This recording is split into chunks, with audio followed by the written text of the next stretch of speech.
সেদিন কর্তামশাই বাড়ি ফেরার সময় এই সুন্দর ছোট্ট পটটি নিয়ে এসে আমার হাতে দিয়ে বললেন, এই নাও, তোমার জন্য কি এনেছি দেখো তো। সত্যি কথা বলতে এইরকম ছোট্ট ছোট্ট জিনিস সারপ্রাইজ ডে পেতে বেশ ভালো লাগে।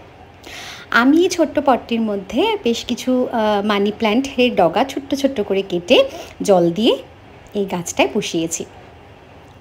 এত সুন্দর লাগছে দেখতে। আর দেখুন, এই কয়েকদিনের মধ্যেই ডগাগুলো এত সুন্দর ছোট ছোটোভাবে বেড়ে উঠেছে, দেখতে বেশ ভালো লাগছে। ওহো, আমি তো বলতে ভুলেই গেছি। নমস্কার, আমি সঞ্চিতা। শুরু করছি আরও একটা নতুন ভিডিও।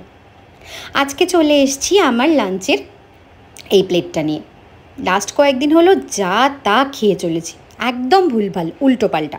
গিয়েছিলাম বাপের বাড়ি, সেখানে তো মায়ের আদর, গিয়ে আবার মাটনও খেয়েছি, সাথে খেয়েছি মায়ের হাতের দই মাছ। এখানেই শেষ নয়, ভাই বানিয়েছিল বাটা মাছ, সেটাও আবার সর্ষে পোস্ত দিয়ে। কোনোটাই ছাড়তে পারিনি, সবকটাই খেয়েছি। কিন্তু এখন একদম দৃঢ় প্রতিজ্ঞ, আমি কিন্তু এখন বেশ কিছুদিন ধরে এই হেলদি খাবারটাই খাবো। তবে সত্যি কথা বলতে একটু ডাউট আছে কদিন আমি এটা মেনটেন করতে পারবো। যাক, আজকে আমি যেটা আমার জন্য বানিয়ে নিয়েছি সেটা হচ্ছে বানিয়েছি একটা হেলদি স্যালাড, যেখানে নিয়েছি বেশ অনেকটা ভিজিয়ে রাখা সবুজ মুগ, নিয়েছি শসা, গাজর, পেঁয়াজ, টমেটো, ভালো করে মিশিয়ে নিয়েছি। তার মধ্যে সামান্য একটু লেবুর রস, একটু কাঁচা লঙ্কা আর একটু পিঙ্ক সল্ট দিয়ে ভালো করে মেখে নিয়েছি। আর সাথে নিয়েছি একটু ডিম সেদ্ধ। ডিমটা একটু নরম নরম সেদ্ধ করেছি, যাতে করে খেতেও বেশ ভালো লাগে।